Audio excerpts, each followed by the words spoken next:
दिवाली की सफाई के टाइम पे सबसे पहली नज़र मेरी इस ड्रॉर पे ही गई थी। ये टॉय ड्रॉर है बच्चों का और सबसे ज़्यादा मेस टॉय से ही होता है। हर जगह उनके टॉयज़ पड़े रहते हैं, कभी हॉल में, कभी रूम में, उनके टॉय ड्रॉर में। तो इतना गार्बेज बाहर करने के बाद मैंने टॉय को अच्छे से ऑर्गेनाइज़ किया है। कैसे किया, किन चीज़ों को ध्यान में रख कर किया, ये सारी बातें हम इस वीडियो में देखेंगे। तो आइए शुरू करते हैं आज का वीडियो। स्टेप 1 होता है डीक्लटर एंड डिस्कार्ड। तो यहाँ पर मैंने जितने भी टॉय के बॉक्सेस होते हैं उनको लिया है और साथ में कुछ प्लास्टिक जो हम लोग ड्रेस ऑर्डर करते हैं बच्चों के, तो इस तरह के प्लास्टिक्स मिलते हैं, वो लिया है। तो अब देखिए मैं इसको कैसे ऑर्गेनाइज़ करूँगी। जैसे ये बिज़नेस टॉय है तो मैंने इसका बोर्ड हटा लिया है और इसके कंटेंट्स को मैंने प्लास्टिक में रख दिया। तो इसका जो डब्बा है वो डिस्कार्ड कर देंगे तो काफ़ी जगह हमारा बच जाएगा। वैसे ही ये एक और बोर्ड गेम है तो इसका भी मैंने बोर्ड हटा लिया और इसके जो कंटेंट्स हैं उसको एक प्लास्टिक में रख के और मैंने डब्बे को डिस्कार्ड किया।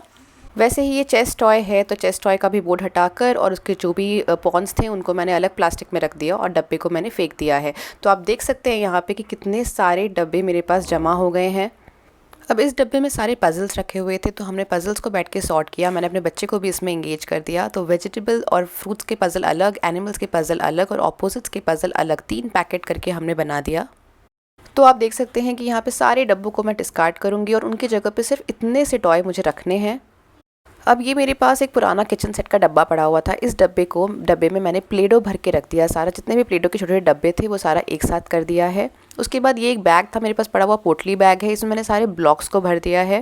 उसके बाद जितने भी एक्टिविटी शीट्स होते हैं जो कि फ़न वाले शीट्स होते हैं उनको मैंने एक फ़ोल्डर में करके इस तरह के प्लास्टिक फ़ोल्डर में करके रख दिया है। फिर ये एक मिसलेनियस बैग है जिसमें कि जो यूज़ नहीं होता है, जैसे कार हो गया, छोटे छोटे कार्स हैं या फिर जो पॉपट पजल्स जो होते हैं वो मैंने रख दिया है। उसके बाद नेक्स्ट स्टेप मैंने किया, इस तरह के बिन्स लिए। ओपन बिन्स लीजिएगा ताकि बच्चे आराम से उसको एक्सेस कर सके, निकाल सके, डाल सके। अगर क्लोज बिन रखेंगे ना तो उसके ऊपर से बच्चे टॉयज़ भर देंगे। तो ये फर्स्ट बिन में मैंने, आप देख सकते हैं कि जितने भी फ्लैट टॉयज़ होते हैं, फ्लोर पे खेलने वाले टॉयज़ होते हैं, वो रख दिया है। बोर्ड गेम का जो बोर्ड है वो मैंने साइड में रखा और जो हमने पैकेट्स बनाए थे वो हमने साइड में रखा। उसके बाद भी इतनी जगह बाकी है ड्रॉर को भरने के लिए। फिर मैंने वैसा ही ब्लू बिन लिया और इसमें मैंने हार्ड टॉयज़ डाले, जैसे कि जो सैंड टॉयज़ होते हैं या फिर ब्लॉक्स होते हैं, दोनों तरीके का ब्लॉक्स मैंने इसमें डाल दिया है। उसके बाद ये जो प्लेडो का मैंने बॉक्स बनाया था वो है। फिर एक फ़ोम पज़ल रखा हुआ था तो फ़ोम पज़ल को मैंने डाला और इसमें मिसलेनियस वाला टॉय भी मैंने डाल दिया है। तो ये बॉक्स हमारा रेडी हो गया जिसमें कि हार्ड टॉयज़ है। तो पहला बॉक्स में था जो कि बिल्कुल ही फ्लैट टॉयज़ होते हैं। सेकंड बॉक्स में मैंने हार्ड टॉयज़ को डाल दिया है। अब उसके बाद बारी आती है इन किचन सेट के बड़े बड़े जो पीसेस होते हैं उनकी। तो मैंने थर्ड बिन लिया है और उसमें मैंने सारा डाल दिया है। तो मेरी बेटी का ही किचन सेट होता है, जितने भी डॉक्टर सेट होते हैं जिसके बड़े बड़े पीसेस होते हैं वो मैंने इस बैग के लिए रखा हुआ है, इस बिन के लिए रखा है। वैसे ही मेरे पास ये इंडिया का मैप का जो पज़ल होता है वो था और पीसेस थे। तो मैंने पीसेस को पैकेट में डाला और जो पज़ल का बड़ा बोर्ड था उसको मैंने साइड में, बहुत स्पेस था मेरे पास तो मैंने साइड में उसको डाल दिया है।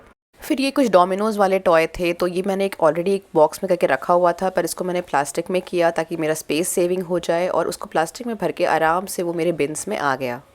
तो आप देख सकते हैं कि डब्बों को हटाने के बाद एक एक बिन में अराउंड 7-8 टॉयज़ हैं जो कि बहुत स्पेस सेविंग है और ये इसमें काफ़ी टॉयज़ आपके एडजस्ट हो जाएंगे। प्ले मैट को इस तरह से मैंने टेबल के नीचे डाला है। साइड में मैंने 2 बास्केट डाला है। एक बास्केट में एनिमल के फिगरिंग्स डाले हुए हैं और दूसरा बास्केट मैंने खाली छोड़ दिया है। क्यों खाली छोड़ा है? क्योंकि कभी कभी खेलते वक्त बहुत सारी चीज़ें हॉल में, छोटी छोटी चीज़ें, क्रेयॉन्स, कभी कुछ किसी भी टॉय का पार्ट पड़ा हुआ मिलता है हमें, तो हम इमीडिएटली उसको अरेंज करने से अच्छा है कि हम उसको इस बास्केट में डाल दें और एवरी संडे हम उसको अपने अपने जगह पे रख देंगे। तो हमारा भी टाइम बचेगा और एटलीस्ट जो मेस होता है हॉल में छोटी छोटी चीज़ों से वो नहीं रहेगा। और इस तरह से सॉफ्ट टॉयज़ को मैंने एक एसी के पाइप को कवर करने के लिए यूज़ किया है। ये वीडियो शायद आपने मेरे चैनल में पहले भी देखा होगा, तो ये मैं डिटेल में नहीं बता रही हूँ। तो इस तरह से इतने भरे हुए टॉयज़ से मैंने इतने गार्बेज को बाहर किया है और उसके बाद मैंने इस तरह से टॉय को ऑर्गेनाइज़ किया 3 बिन्स यूज़ करके। तो आप भी इस तरह से कर सकते हैं। आपको ये वीडियो अगर पसंद आया होगा तो प्लीज़ मेरे चैनल को सब्सक्राइब करिए। अभी के लिए just stay safe, stay healthy. Thank you.